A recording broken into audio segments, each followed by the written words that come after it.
এর সাথে সাথে বিদ্যুৎ উৎপন্ন হয়েছে। এখন এই যে বিদ্যুৎ উৎপন্ন হলো, সেই বিদ্যুৎ আসলে ইলেকট্রনের প্রবাহ। বিদ্যুৎ হচ্ছে ইলেকট্রনের প্রবাহ। বিদ্যুৎ উৎপন্ন হচ্ছে মানে ইলেকট্রন প্রবাহিত হয়ে যাচ্ছে। প্রশ্ন হলো কোথা থেকে কোথায় যাচ্ছে। আমরা গতদিন একটু ধারণা দিয়েছিলাম, সেখানে তোমাদের ধারণা থাকার কথা যে ইলেকট্রন আসলে কোন দণ্ড থেকে কোন দণ্ডে যাচ্ছে অথবা কোথা থেকে কোথায় যাচ্ছে। বলতে পারো? পারলে বলো। স্যার অ্যানোড থেকে ক্যাথোডে যাচ্ছে। স্যার সরি স্যার, স্যার বিদ্যুৎ প্রবাহিত হচ্ছে অ্যানোড থেকে ক্যাথোডে। আর স্যার মানে সেইটার বিপরীত হচ্ছে ইটার পরিমাণ আমি কিন্তু ইলেকট্রনের। আমি কিন্তু অ্যানোড ক্যাথোড বুঝি না। অ্যানোড ক্যাথোডের ধারণাই আমার ক্লিয়ার না, কারণ আমি কেবলমাত্র তড়িৎ রাসায়নিক কোষ পড়া শুরু করেছি। এট ফার্স্টই ধাক্কা খেয়েছি। যে প্রশ্ন আমাদের এখানে এসেছে সেটা হলো এমন, প্রথমেই আমরা ধাক্কা খেয়েছি যে তড়িৎ বিশ্লেষ্য কোষে যেটা অ্যানোড ছিল, এখানে দেখি অ্যানোড তার উল্টোটা। সুতরাং আমি অ্যানোডকে তো চিনছি না, অ্যানোডই ফাইন্ড আউট করতে পারতেছি না। তড়িৎ বিশ্লেষ্য কোষে অ্যানোড ছিল পজিটিভ, আর তড়িৎ রাসায়নিক কোষে অ্যানোড হচ্ছে নেগেটিভ। এখন অ্যানোড ক্যাথোড বাদ দিয়ে তুমি বলো কোথা থেকে কোথায় যাচ্ছে ইলেকট্রন। জায়গার নাম বলো, পাত্রের নাম বলো, এমন।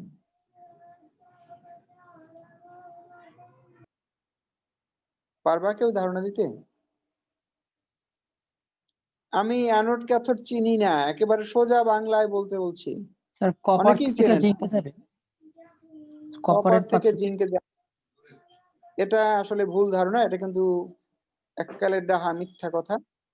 স্যার জিঙ্ক থেকে কপারে, অর্থাৎ আমি জিঙ্ক গতকালকে বলেছিলাম ইমাম হাসান নিশাদ, আমি তোমাকে বের করে দিচ্ছি কিন্তু, কারণ তোমার ভিডিও অফ রাখার কোনো কারণ নাই। তুমি অসুস্থ না যে শুয়ে শুয়ে পড়াশোনা করতেছো। হ্যাঁ, এখন ভিডিও অন আছে, আমরা যদিও তোমাকে দেখতে পাই না, কিন্তু ভিডিও রাখবা না। আমি বলছি আমার যে সিস্টেম আমি তৈরি করেছি বিদ্যুৎ উৎপন্ন করার জন্য, বা যে কোষটা আমি তৈরি করেছি, এখানে জিঙ্ক কপার সিস্টেম ছিল। মানে জিঙ্ক ডুবানো আছে, জিঙ্কের টুকরা ডুবানো আছে জিঙ্ক সালফেটের মধ্যে, আর কপার দণ্ড ডুবানো আছে কপার। জি, আমার কথা কি শোনেন স্যার? হ্যাঁ, তোমার কথা আমরা শুনতে পাই। স্যার আমি তো এই করেই এখন আছি কথা হলো, আমরা পড়াশোনার দিকে মনোযোগ দেই, অন্যদিকে মনোযোগ না দিয়ে। এখন কথা হলো, আমি পুরো সিস্টেমটাকে যদি বিবেচনা করি দুটো পাত্রকে, তাহলে এখানে মোট 5টা উপাদান আছে। আয়ন, মূলক এবং পরমাণু মিলিয়ে মোট 5টা আছে। 5টা কি কি কেউ বলতে পারো?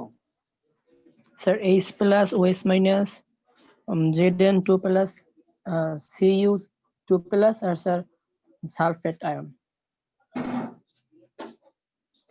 জি না, আমি এই দুইটার উত্তর থেকে আমি যেটা বুঝতে পারছি সেটা হলো তুমি তড়িৎ রাসায়নিক কোষ ক্লিয়ারলি বুঝুনি। আমার এখানে মোট উপাদান আছে, আমি বলবো zinc, zinc ion, sulphate ion, copper এবং কপার আয়ন। সালফেট আয়ন দুই পাত্রই কমন আছে, সেজন্য আমি একবার বলছি, তাহলে মোট 5টা হলো। আমি আবার বলছি, জিঙ্ক সালফেটের মধ্যে যখন জিঙ্কে প্রবেশ করিয়েছি, জিঙ্ক দণ্ড আস্তা জিঙ্ক, অপরদিকে কপার সালফেটের মধ্যে আমি কপার দণ্ড প্রবেশ করিয়েছি, আস্তা কপারের টুকরা। তাহলে মোট 5টা উপাদান আছে আমার এখানে, 5টা রাসায়নিক সত্তা আছে। Zinc, zinc ion, sulphate ion, copper, copper ion. আমি সালফেট আয়নের কথা বলবো না, কারণ একবার বলছি।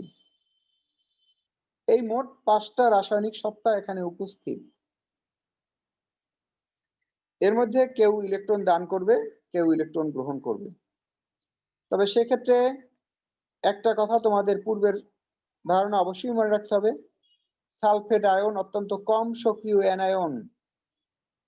অ্যানায়ন অ্যানোডে যায়, এটা সত্য কথা, কিন্তু সালফেট আয়ন এতই কম সক্রিয় অ্যানায়ন যে সেই অ্যানোডে গিয়ে কখনোই ইলেকট্রন দান করে না। অনেকটা নিষ্ক্রিয় অ্যানায়ন, সক্রিয়তা অত্যন্ত কম। সুতরাং এখানে সালফেটের ইলেকট্রন দান গ্রহণে ভূমিকা নেই।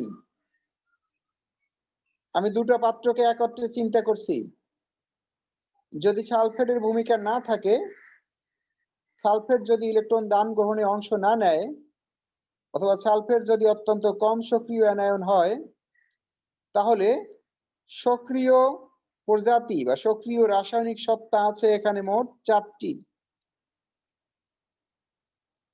Zinc, zinc ion, copper, copper ion, মোট 4টা। আমার কথা বুঝতে সমস্যা থাকলে সাথে সাথে প্রশ্ন করা যাবে।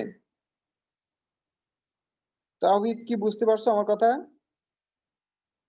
স্যার একটু একটু স্যার আমার একটু সমস্যা আছে স্যার, আমি একদিন মিস করছি তো এই জন্য আউলে গেছি। ঠিক বুঝি না, তুমি পিছনের কথা সব ভুলে যাও, এখন থেকে খেয়াল করো। আমি জানি তুমি ভুলের রাজত্বে আছো, সেখান থেকে বের করে দেয়াই আমার কাজ। এখন নতুন করে শেখো, দেখবো সব ঠিক হয়ে গেছে। আর গতদিন তোমার থাকার কথা ছিল, আমি তোমার বাড়ির কাজের খাতা দেখেছি, কিন্তু হঠাৎ করে তুমি থাকোনি। যাই হোক, এটা নিয়ে আমি আপাতত আর আলোচনা করতে চাই না। আমি বলতে চাই তুমি এখন খুব ভালোভাবে খেয়াল করো, অবশ্যই শুনতে পারবে এবং বুঝতে পারবে। আমার এখানে মোট 4টা রাসায়নিক সত্তা আছে ইলেকট্রন দান গ্রহণ করার মতো। সালফেটকে যদি আমি বাদ দেই, তাহলে 4টা থাকে। কি কি থাকে অর্সি? Copper, copper ion, zinc, zinc ion. Good. Zinc, zinc ion, copper, copper ion. এর মধ্যে আমরা জানি হয়তো ধাতু সবসময় ইলেকট্রন দান করতে চায়, আর ধাতব আয়ন ইলেকট্রন গ্রহণ করতে চায়। ধাতু সবসময় ইলেকট্রন দান করবে এবং ধাতব আয়ন ইলেকট্রন গ্রহণ করবে। এখানে দুটো ধাতব আয়ন আছে, Zn2+ এবং Cu2+।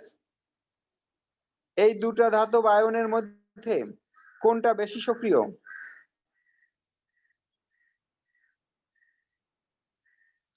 যারা স্যার ইলেকট্রন কপার গ্রহণ আয়ন। করতে চায় তারা হচ্ছে ধাতব আয়ন। কপার আয়ন বেশি সক্রিয়, গুড। আর ধাতু সবসময় বিক্রিয়া করলে ইলেকট্রন দান করতে চায়। ধাতুর কাজ হচ্ছে বিক্রিয়া ইলেকট্রন দান করা। এখানে দান করার মতো দুটো ধাতু আছে, জিঙ্ক এবং কপার। এই দুটো ধাতুই ইলেকট্রন দান করতে চায়, কিন্তু এই দুটার মধ্যে যার সক্রিয়তা বেশি সে ইলেকট্রন দান করতে সক্ষম হবে। জিঙ্ক এবং কপারের মধ্যে কার সক্রিয়তা বেশি? Sir zinc. Zinc sir. জিঙ্কের সক্রিয়তা বেশি, সেজন্য জিঙ্ক ইলেকট্রন দান করবে, জিঙ্ক ইলেকট্রন দান করতে সক্ষম হবে।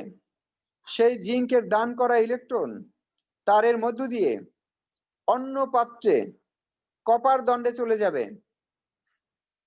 কপার দণ্ড ডুবানো আছে কপার সালফেটের মধ্যে, একটু আগেই আমরা বলছিলাম। সেখানে আছে কপার আয়ন, অত্যন্ত সক্রিয়। কপার আয়ন সেই ইলেকট্রন গ্রহণ করে কপার পরমাণুতে পরিণত হয়। তার মানে কপার আয়ন চলে যাচ্ছে ওখানে কপার দণ্ডে। কপার দণ্ডে কপার আয়ন চলে যাচ্ছে।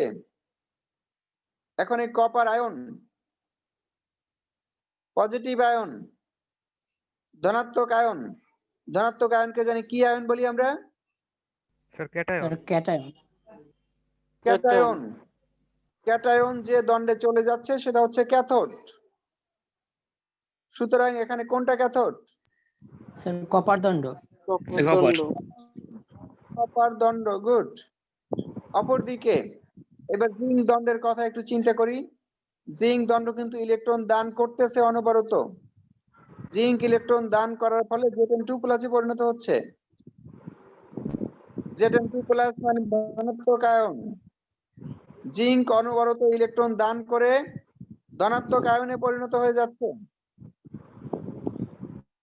এই জিঙ্কের দান করা ইলেকট্রন যাচ্ছে কপারে, কিন্তু জিঙ্ক নিজে তো Zn2+ পরিণত হয়ে যাচ্ছে, ধনাত্মক আয়নে পরিণত হচ্ছে। এখন পাত্রের মধ্যে যে দুটো আয়ন ছিল Zn2+ এবং SO4 2-, এই দুইটা আয়নের মধ্যে কোন আয়নটা জিঙ্ক দণ্ডকর থেকে আকৃষ্ট হবে? Sir zinc ion, sorry.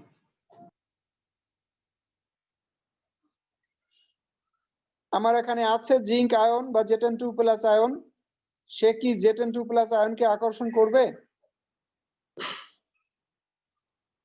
না স্যার, ধনাত্মক আয়ন SO4 স্যার না, 2-, স্যার না। SO4 2-। তাহলে SO4 2- আকৃষ্ট হবে। SO4 2- আকৃষ্ট হবে, এটা সত্য।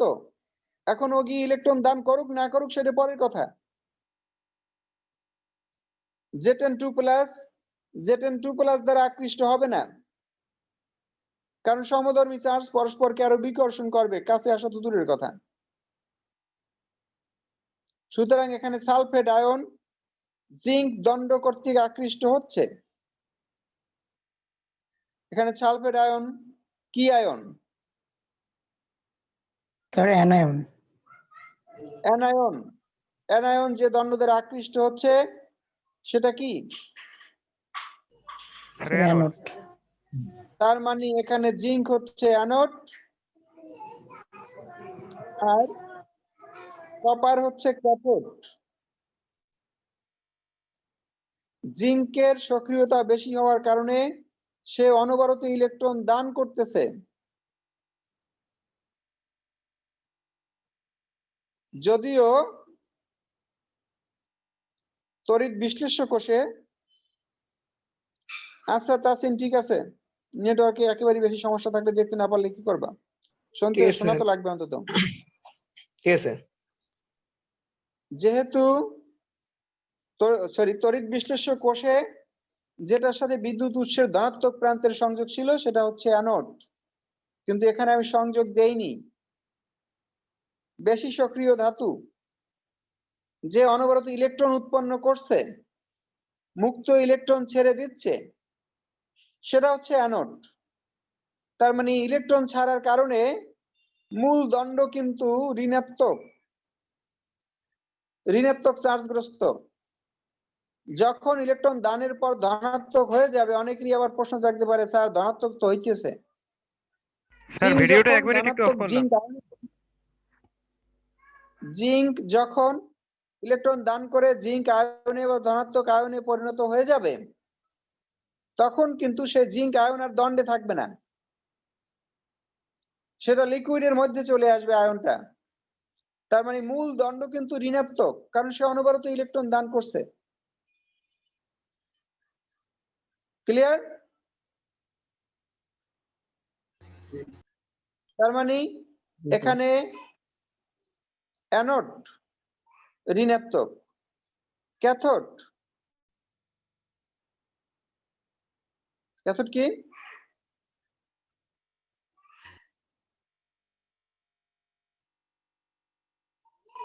ধনাত্মক। যেটা দুটা ধাতুর মধ্যে যেটা বেশি সক্রিয়, তোমার সহজে মনে রাখার জন্য আমি বলছি, আমরা তড়িৎ রাসায়নিক কোষে অবশ্যই দুটো ধাতু ব্যবহার করব। একটা বেশি সক্রিয় থাকে আর একটা কম সক্রিয় থাকে। যেটা বেশি সক্রিয় থাকে সেটা থেকে ইলেকট্রন কম সক্রিয়র দিকে চলে যায়। এই যেটা বেশি সক্রিয় সেটা হচ্ছে অ্যানোড, আর যেটা কম সক্রিয় সেটা হচ্ছে ক্যাথোড। আমি গতকালকে জিঙ্ক এবং কপার সিস্টেম নিয়ে তড়িৎ রাসায়নিক কোষ লিখতে বলেছিলাম। আজকে বাড়ির কাজ পাল্টিয়ে দেব। আজকে প্রশ্ন দিলাম ম্যাগনেসিয়াম এবং জিঙ্ক দ্বারা গঠিত গ্যালভানিক সেলের গঠন ও কার্যপ্রণালী বর্ণনা করো। ম্যাগনেসিয়াম এবং জিঙ্ক দ্বারা গঠিত গ্যালভানিক সেলের গঠন ও কার্যপ্রণালী বর্ণনা করো।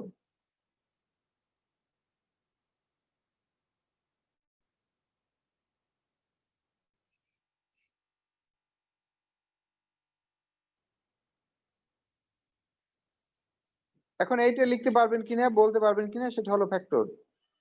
আমি বারবারই বলছি, দুটার মধ্যে যেটা বেশি সক্রিয় থাকবে দুটো ধাতুর মধ্যে সেটা হচ্ছে অ্যানোড, আর যেটা কম সক্রিয় সেটা হচ্ছে ক্যাথোড।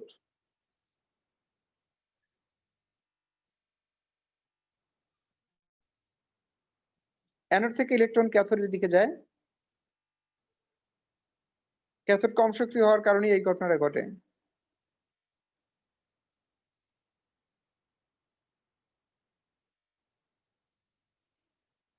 পারবেন এই প্রশ্নের উত্তর?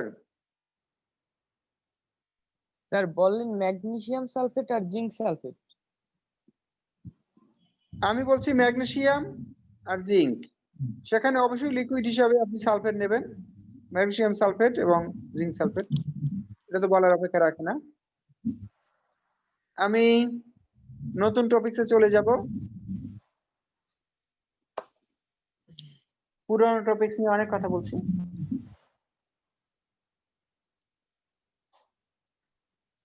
আসলে দুটো পাত্রে আমরা জিঙ্ক কপার নিয়ে চিন্তা করি, ম্যাগনেসিয়াম জিঙ্ক নিয়ে হয়তো আগামী দিন তোমরা লিখবা। দুটো পাত্রে আমরা আলাদা আলাদা পদার্থ নিয়েছি, একটা পাত্রে জিঙ্ক সালফেট আর একটা পাত্রে কপার সালফেট। জিঙ্ক সালফেটের মধ্যে জিঙ্ক দণ্ড, কপার সালফেটের মধ্যে কপার দণ্ড, পুরানো কোষটা নিয়েই কথা বলছি আমি। তো এখানে বিদ্যুৎ উৎপন্ন হবে, জিঙ্ক ইলেকট্রন দান করবে, জিঙ্কের দান করা ইলেকট্রন তারের মধ্যে দিয়ে কপার দণ্ডে চলে যাবে। যতক্ষণ ইলেকট্রন যাবে ততক্ষণ বিদ্যুৎ উৎপন্ন হবে, কারণ আমরা জানি বিদ্যুৎ হচ্ছে ইলেকট্রনের প্রবাহ। বিদ্যুৎ হচ্ছে ইলেকট্রনের প্রবাহ, সুতরাং যতক্ষণ বিদ্যুৎ উৎপন্ন হবে ততক্ষণ ইলেকট্রন যেতে থাকবে, এটা আমরা বুঝে গেছি।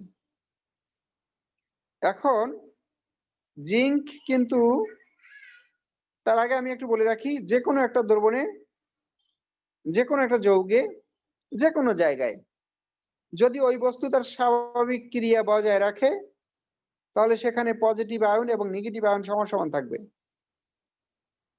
যে কোনো বস্তুতে। আমি এই মোবাইলটা ধরে আছি কিংবা আমি একটা চেয়ারের উপর বসে আছি, এখানে কিন্তু পজিটিভ চার্জও আছে, নেগেটিভ চার্জও আছে, ইলেকট্রনও আছে, প্রোটনও আছে। এখন যদি নেগেটিভ চার্জ থাকে তাহলে আমাকে তো বিকর্ষণ করে ছিটকিয়ে ফেলাই দেওয়ার কথা, অথবা যদি পজিটিভ চার্জ থাকে তাহলে চেয়ারে বসার সাথে সাথে আমাকে এমন ভাবে টানিয়ে ধরার কথা যে আমি আর চেয়ার ছুটাইতেই পারবো না, আমার জীবনও চলে যেতে পারে। কিন্তু বাস্তবে কখনো সেই ঘটনা ঘটে না। তার কারণ হচ্ছে প্রত্যেকটা সুস্থিত বস্তুতে, সুস্থিত যৌগে, সুস্থিত দ্রবণে পজিটিভ চার্জ এবং নেগেটিভ চার্জ সমান সমান থাকে। ঠিক তেমনি আয়নিক যৌগে পজিটিভ আয়ন এবং নেগেটিভ আয়ন সমান সমান থাকবে। যখন সমান থাকবে না, পরিমাণের হেরফের ঘটবে, তখনই তার স্বাভাবিক ক্রিয়ার বিঘ্ন ঘটবে। আমি একটু আগে যে কোষটা নিয়ে কথা বলছিলাম সেখানে জিঙ্ক অনবরত ইলেকট্রন দান করে যাচ্ছে। জিঙ্ক ইলেকট্রন দান করার ফলে Zn2+ আয়ন হচ্ছে। পাত্রের মধ্যে আগেই জিঙ্ক সালফেট ছিল, সেখানে পজিটিভ নেগেটিভ আয়ন সমান সমান ছিল, কিন্তু যখন জিঙ্ক ইলেকট্রন দান করার পরে Zn2+ হয়ে যাচ্ছে, সেই Zn2+ দ্রবণে ফিরে আসতেছে। একটা আসলো, একটা পজিটিভ চার্জ বেড়ে গেল, আরেকটা জিঙ্ক আয়ন চলে আসলো, ইলেকট্রন দানের ফলে সৃষ্ট জিঙ্ক আয়ন, আরেকটা পজিটিভ চার্জ বেড়ে গেল। ফলে কিছুক্ষণের মধ্যেই সেই পাত্রে জিঙ্ক আয়নের আধিক্য দেখা দেবে, জিঙ্ক আয়নের পরিমাণ বেড়ে যাবে, মানে ধনাত্মক আয়নের পরিমাণ বেড়ে যাবে। ফলে পজিটিভ আয়ন আর নেগেটিভ আয়ন সমান সমান থাকতেছে না। কিছু পজিটিভ চার্জ বেড়ে গেলে পাত্রের মধ্যে, বা পাত্রের মধ্যে কিছু জিঙ্ক আয়ন বা ধনাত্মক আয়ন বেড়ে গেলে, এইবার যখন নতুন জিঙ্ক আয়ন আসার চেষ্টা করবে তখন কিন্তু পূর্ববর্তী জিঙ্ক আয়ন দ্বারা বাধার সম্মুখীন হবে। পাত্রে জিঙ্ক আয়নের পরিমাণ বেড়ে যাচ্ছে, আগেই জিঙ্ক আয়ন ছিল, যত বাড়তেছে পজিটিভ ততই নতুন পজিটিভ আয়ন আসতে গিয়ে বাধার সম্মুখীন হচ্ছে। তার মানে দণ্ড থেকে আর জিঙ্ক আয়ন এইবার জিঙ্ক সালফেটের মধ্যে সহজে ফিরে আসতে পারছে না, কারণ বিকর্ষণ হচ্ছে। জিঙ্ক আয়নের পরিমাণ পাত্রে যত বাড়বে ততই বিকর্ষণের পরিমাণ বাড়তে থাকবে। অপরদিকে আমরা অন্য পাত্রে যদি চিন্তা করি, কপারের পাত্রে জিঙ্কের দান করা ইলেকট্রন তারের মধ্যে দিয়ে কপার দণ্ডে চলে এসেছিল, সেই কপার দণ্ড ডুবানো রয়েছে কপার সালফেটের মধ্যে, যেখানে বিক্রিয়ার আগে বা ঘটনা ঘটার আগে কপার আয়ন এবং সালফেট আয়ন ইকুয়াল ছিল, পজিটিভ আয়ন এবং নেগেটিভ আয়ন সমান সমান ছিল। কিন্তু যখন কিছু কপার আয়ন সেই ইলেকট্রন গ্রহণ করে কপার পরমাণুতে পরিণত হচ্ছে, তখন সেখানে কপার আয়নের পরিমাণ ক্রমান্বয়ে কমে যাচ্ছে। কপার আয়নের পরিমাণ ক্রমান্বয়ে কমতেছে, কারণ কপার আয়ন গিয়ে ইলেকট্রন গ্রহণ করে মুক্ত কপারে পরিণত হয়ে যাচ্ছে। যখন কপার আয়নের পরিমাণ কমতে থাকবে, সেখানে কিন্তু নেগেটিভ চার্জ বেশি হয়ে যাবে। আগে পজিটিভ নেগেটিভ সমান সমান ছিল, কপার আয়ন এবং সালফেট আয়ন ইকুয়াল ইকুয়াল ছিল, কিন্তু কপার আয়ন কমে যাওয়ায় এবার সালফেট আয়ন বেড়ে যাচ্ছে, ইকুয়াল আর থাকতেছে না। ফলে ঋণাত্মক চার্জের পরিমাণ সেখানে বাড়ছে কপার সালফেটের লিকুইডের মধ্যে, কপার সালফেট তরলের মধ্যে। এর ফলে নতুন যে ইলেকট্রন আসতেছে, সেই ইলেকট্রনকে গ্রহণ করার মতো কোনো আয়ন বা গ্রহণ করার মতো পরিস্থিতি ওখানে থাকবে না। কারণ যখন সালফেট আয়ন বেশি থাকবে, মানে ঋণাত্মক আয়ন যখন বেশি থাকবে, তখন কপার আয়নকে ইলেকট্রন গ্রহণ করতে যেতে দিবে না। কপার আয়ন সহজে গিয়ে ইলেকট্রন গ্রহণ করতে পারবে না, কারণ সালফেট আয়ন দ্বারা আকৃষ্ট হয়ে দ্রবণের মধ্যেই থেকে যাবে বা থাকার চেষ্টা করবে। তো যদি কপার আয়নের ঘাটতি দেখা দেয়, তাহলে কপার আয়ন জিঙ্ক থেকে আগত ইলেকট্রনকে গ্রহণ করতে পারবে না। ফলে কপার দণ্ডে ইলেকট্রনের পরিমাণ ক্রমান্বয়ে বাড়তে থাকবে, সঞ্চিত হতে থাকবে।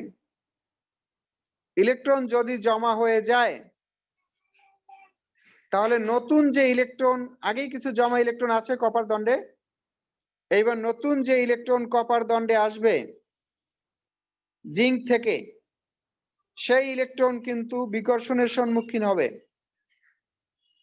ফলে ইলেকট্রনও আর কপার দণ্ডে ঢুকতে পারবে না। একদিকে আগে যে ঘটনার বর্ণনা দিয়েছিলাম আমরা, সেখানে জিঙ্ক ইলেকট্রন ছাড়তে পারতেছে না আগের মতো স্মুথলি, প্রথম যেভাবে ছেড়েছিল। অপরদিকে জিঙ্ক ইলেকট্রন ছাড়তে পারলেও সেই জিঙ্কের দান করা ইলেকট্রন আর কপার দণ্ডে চলে যেতে পারতেছে না। ফলে অল্প সময়ের ব্যবধানেই ইলেকট্রনের প্রবাহ বন্ধ হয়ে যাবে, কারণ জিঙ্কও যেমন ইলেকট্রন ছাড়তে পারতেছে না, আর কপার আয়ন ইলেকট্রন গ্রহণ করতে পারতেছে না, কারণ আয়নের সমতা নাই। তো ইলেকট্রন প্রবাহ যদি বন্ধ হয়ে যায়, তাহলে বিদ্যুৎ উৎপন্ন হওয়াও বন্ধ হয়ে যাবে। ফলে কিছু সময়ের জন্য বিদ্যুৎ উৎপন্ন হলেও কিছুক্ষণ পর সেই বিদ্যুৎ উৎপাদন বন্ধ হয়ে যাবে, আমি আর বিদ্যুৎ পাবো না।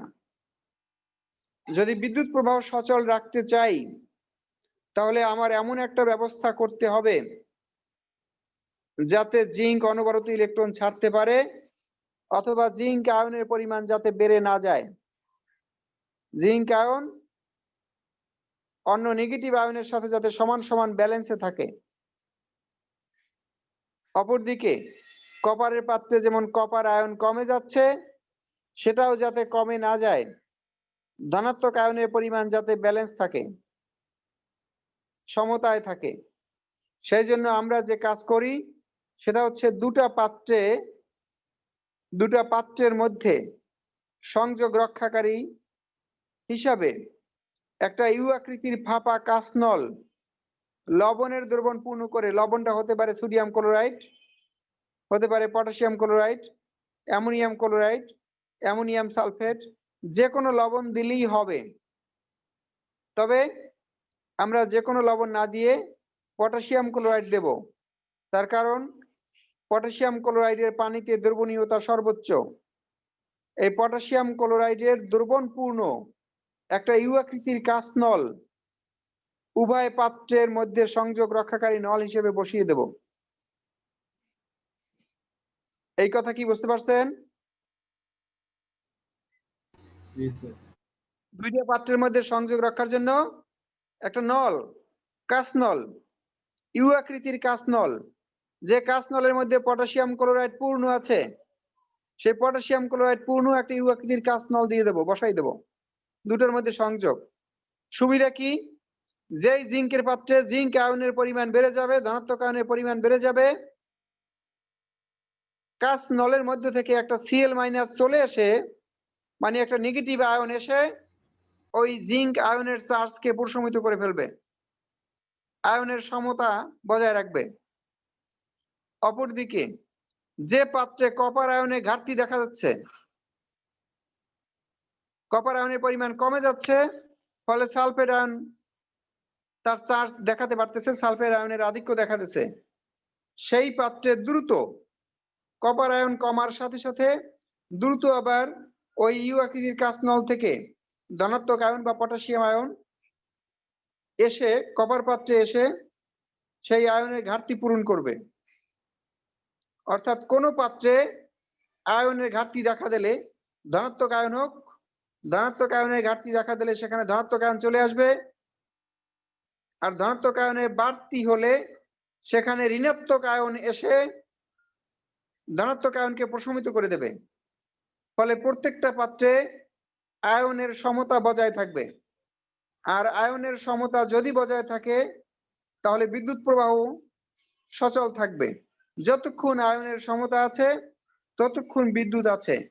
যদি আমরা দেখি বিদ্যুৎ উৎপাদন বন্ধ হয়ে গেছে, তখন লবণ সেতুটা উঠেই আর একটা নতুন লবণ সেতু বসাই দিতে পারি সহজেই। এই প্রক্রিয়ায় আমরা দীর্ঘ সময় বিদ্যুৎ উৎপন্ন করতে পারি বা বিদ্যুৎ প্রবাহ সচল রাখতে পারি। তাহলে আমরা আজকে যে অংশটা শিখলাম সেটা হচ্ছে লবণ সেতু কি এবং লবণ সেতু কেন ব্যবহার করা হয়। নতুন প্রশ্ন, আগে একটা প্রশ্ন অলরেডি আমি লিখতে দিয়েছি, তার সাথে এই প্রশ্নটা বাড়তি। লবণ সেতু কি, উহা কেন ব্যবহার করা হয়, বর্ণনা করো। স্যার এই যে জিঙ্ক দণ্ড স্যার, স্যার এইটা যে Zn2+ আয়নগুলো ছাড়তেছে স্যার, এগুলো একই সাথে ওই যে জিঙ্ক সালফেট পাত্রের যে স্যার ওই যে কি বলে এটাকে সালফেট আয়নের সাথে ই করতেছে, মানে তার ছাড়া যে মানে যেগুলো ছাড়ছে ইলেকট্রন, সেগুলা ওই সালফেট আয়ন ই করছে, গ্রহণ করছে। সালফেট আয়ন ইলেকট্রন গ্রহণ করে নাই, জিঙ্কের দান করা ইলেকট্রন চলে গেছে কপার দণ্ডে, উৎপন্ন হয়েছে Zn2+।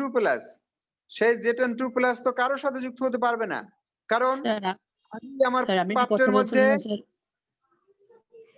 আমার পাত্রের মধ্যে জিঙ্ক আয়ন এবং সালফেট আয়ন ইকুয়াল ছিল। তাহলে নতুন জিঙ্ক আয়ন কোথায় যাবে? নতুন জিঙ্ক আয়ন তো কোথাও যেতে পারবে না। ফলে পাত্রের মধ্যে অনবরত পজিটিভিটি বাড়তেই থাকবে। বাড়লেই আয়নের সমতা থাকবে না, তখন বিদ্যুৎ প্রবাহ বন্ধ হয়ে যাবে, জিঙ্ক আর ইলেকট্রন দান করতে পারবে না। সেই জন্য জিঙ্ক আয়নকে প্রশমিত করার জন্য লবণ সেতু থেকে ঋণাত্মক আয়ন চলে আসবে। লবণ সেতু থেকে ঋণাত্মক আয়ন এসে বাড়তি জিঙ্ক আয়নকে প্রশমিত করে দেবে। স্যার ওই জিঙ্কের যে ছাড়া আয়ন সেটা একই সাথে কপার দণ্ডেও যায়, আবার স্যার ওই জিঙ্ক সালফেটের পাত্রেও যায়। অর্সি কি বুঝছো তুমি আমার কথা থেকে?